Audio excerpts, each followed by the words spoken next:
Good morning. Welcome back to Sober Sunrise. It's Tuesday. It's July 8th. It's 2025. It's 6:29 a.m. in Colorado. It's another beautiful day. So let's start it off with some beautiful readings. This one's called An Ever-Growing Freedom. The seventh step is where we make the change in our attitude which permits us, with humility as our guide, to move out from ourselves toward others and toward God, or higher power. That's from the 12 and 12, page 76. When I finally asked God to remove those things blocking me from Him and the sunlight of the Spirit, I embarked on a journey more glorious than I ever imagined. I experienced a freedom from those characteristics that had me wrapped up in myself. Because of this humbling step, I feel clean. I am especially aware of this step because I'm now able to be useful to God and to my fellows. I know that He has granted me strength to do His bidding and has prepared me for anyone and anything that comes my way today. I am truly in His hands, and I give thanks for the joy that I can be useful today. Something came up while I was reading that. So you ever do that thing where you're reading something out loud or to yourself, and you recognize the words and you're actually speaking the words, but you're having a completely different thought? That just happened to me, and I'll share that in a few minutes. Let's go back to the top. The seventh step, July, 7th month, seventh step, is where we make the change in our attitude which permits us, with humility as our guide, to move out from ourselves toward others and toward God or your higher power. All right, we make the change in our attitude. Okay, it's a conscious choice, has to be made. You have to. When I first did these steps, I'm not going to lie, a couple of them I breezed right through. Okay, I didn't think about the words. I didn't spend time meditating about them or pondering them or trying to understand what it really meant. Okay, I breezed right through it. Especially one where there's no writing involved. Don't do that. Okay, the ones where there's no writing involved still need to be taken really seriously. Take your time. Don't rush if you're doing the steps, because that's what I did, and I'm regretting it now. All right. So we make the change in our attitude which permits us, with humility as our guide. Because we've recently been humbled. We've admitted our shortcomings to another human, to ourselves first. The things that we've always known to be true, we're finally acknowledging, okay, this is really true. Like, I can't pretend it's not true anymore. Right? I am an alcoholic. I do have these massive character flaws. I acknowledge that. Now I have to say it to another person as well. And it's humbling. So with humility as our guide, we move out from ourselves towards others and towards our higher power. Okay? Sort of leaving ourselves behind.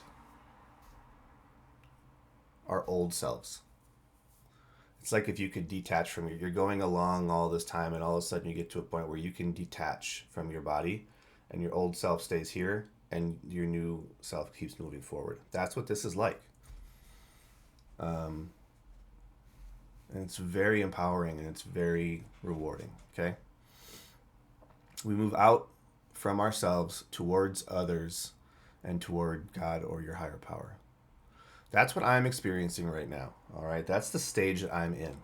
And what occurred to me as I was reading is, I've never had this thought before. You just watched it happen. Okay.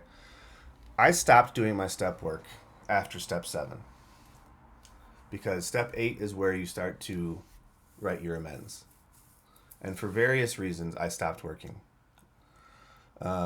And I'm working on it again now. But what I realized while I was reading this is that I never truly did step 7. And so that's maybe why step 8 never happened. I never really did step 7. I wasn't at that point when when I was first saying, okay, I'm done with step 7, I didn't understand my higher power relationship yet. I wasn't there yet.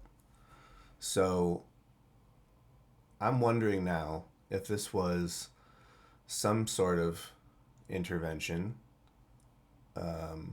cosmic intervention, you could say, that stopped me from proceeding until I had this part sorted out. Okay?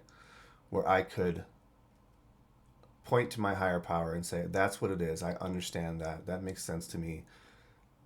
And do some more work on that part of the process before I was allowed to move forward with my amends. That's the thing that I was just thinking when you were when I was reading that. So it's interesting. I'm gonna sit with that for a while and think about it.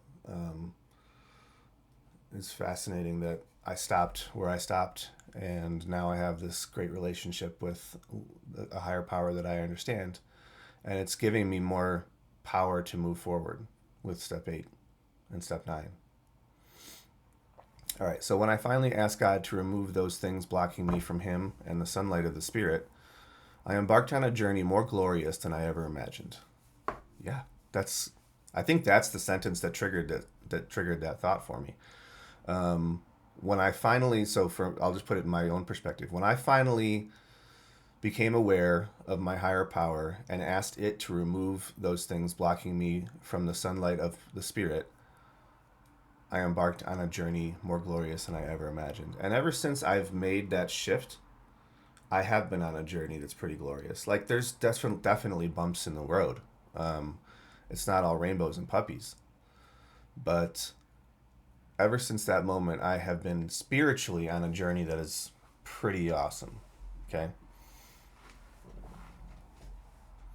I experienced a freedom from those characteristics that had me wrapped up in myself. Still working on it, personally.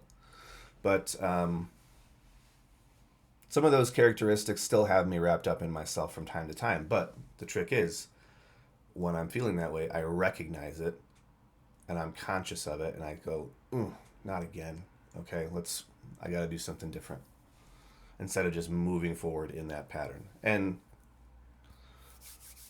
transparency, I sometimes realize I'm doing it and continue doing it. Okay? I'm not perfect. Progress, not perfection, is what we're striving for. I experience a freedom from those characteristics that had me wrapped up in myself. I hope that happens fully someday for me and for you. Because getting out of self is very, very rewarding. Because of this humbling step, I feel clean. Yeah, I'm feeling more and more that way each day. I'm especially aware of this step because I'm now able to be useful to God and to my fellows. I am now much more aware of this step, as I just shared with you, because I am now, once I complete step 8 and 9 and 10, 11, and 12, I will be able to be more useful to my fellows. I will be able to be a sponsor. I will be able to be of service more. And I will have a better understanding of what it all means. I'm not going to rush it, though. It's taken me this long. If it takes me a little bit longer to get through it, it'll be what it is. I know that He has granted me strength to do His bidding and has prepared me for anyone and anything that comes my way today. So I know that personally I can deal with anything that comes my way today. I know that my consciousness of my higher power has given me strength to not necessarily do anyone's bidding, but to go forward without fear. So I'm just going to reframe that sentence. It's a good trick if these things are tripping you up, all this He, God, Him, Spirit, all this stuff. If it's tripping you up, just reframe it. I know that my higher power has granted me strength to move forward as the best version of myself and has prepared me for anyone and anything that comes my way today. Okay? I don't necessarily feel like I'm doing anything's or anyone's bidding. It's my life. Okay? That's just me personally. I am truly in his hands, and I give thanks for the joy that I can be useful today. Reframe it. Okay? I am truly aware of my purpose, and I give thanks for the joy that I can be useful today. Reframe it in a way that works for you. This is how it works for me, okay? If you're not aware of what your purpose is yet, reframe it in a different way. I am truly doing my best, and I give thanks for the joy that I can be useful today. I am truly taking it one day at a time, and I give thanks for the joy that I can, whatever works for you, okay? Don't get hung up on the specific language. Take the meaning of it, okay? I got through that pretty fast. Trying to think if there's anything else about step 7 that... No, I mean, I don't want to make the video unnecessarily long if it doesn't need to be. It's a good one. This is a good reading, and I think it deserves some time. But I feel like I've shared everything I need to share for now. So again, recoveryheadquarters.net is up in the corner of the screen. Check it out. I need to update the website with the new logo, but other than that, we're still raising money for trying to hire a grant writer. While I have time, why don't I talk about it? Recovery headquarters. My vision is that, in my experience, I've seen a lot of people struggle because they don't want to go to AA. They have some kind of block against AA. They won't do it. Or NA, or whatever their thing is. And they also don't want to go to church, right? They're not church people. I'm not a church person either. So they feel alone. They feel like they're having to do this all by themselves. They're trying to get sober, but they keep hitting bumps along the way because they're constantly in a place of loneliness. And my idea is to create a space, a physical place where people can go here in Colorado Springs, and maybe other places after this one is up and running, where people can be around others who are in recovery, a place to go have fun, a place to go just make friends and be part of a community, play games, read books, work on art projects together, have different clubs. If they want to have a crochet club and meet every Wednesday at 6 a.m., go for it, right? Just a place to go, to be around like-minded people. Now, there is in some cities something called Alano Club, which is sort of along the same lines. Alano Club, though, is closely woven into the AA community.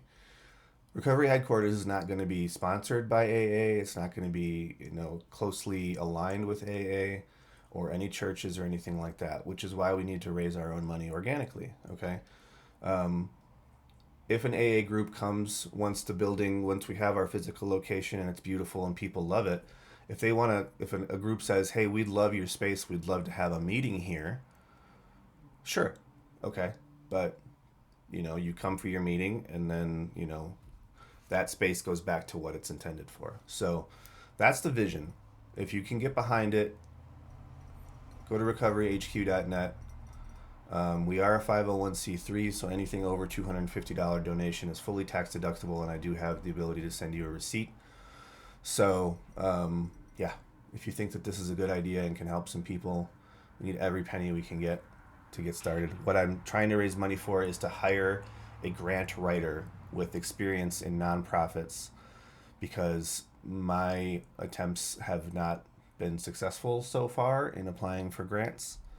And it's, to be frank, it's a skill that I haven't mastered yet. So I know AI can help and all that stuff, but that's the goal for now. So anyway, recoveryheadquarters.net. Any help is appreciated. That's all I've got. Thanks for listening. If you liked the video, hit the thumbs up. If you like the channel, subscribe to it. if you think you know someone who can benefit from hearing these messages, please send this video or send the link to the whole channel to that person. You might be helping to dig them out of a hole and perhaps save their life.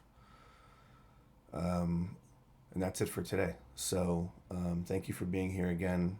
Whoever you are, wherever you are, whenever you're listening to this, just know that you are enough and you are loved and you can do this. You need some help. That's what this is for. Don't try to do it alone. It's much more beneficial to have some help. And you can do this. Just do the best you can for today. And that's it. And I will be back again tomorrow morning. Love you all. Have a great day.